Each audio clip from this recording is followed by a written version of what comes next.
Mag-unboxing kami ngayon ng aking nabili sa Shopee. Second time ko pa lang nag-order sa Shopee. Yes, hindi po ako nag-order ng Shopee kasi hindi ako marunong before. Pero ngayon, parang kailangan na kasi wala akong uutusan.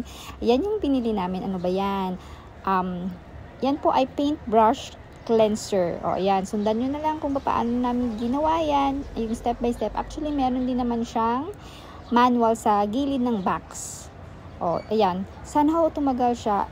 Yung part na yan, medyo dahan-dahan lang ho kasi medyo manipis siya.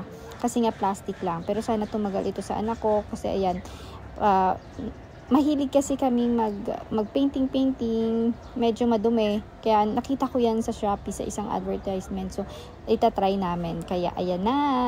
Charan! O, parang water dispenser lang. Cute-cute, diba? O, diba? Yung anak ko, super excited siyang magpindot-pindot niyan. Kaya, tinry talaga namin if maganda nga ba ang quality ng cleanser na ito. Ayan.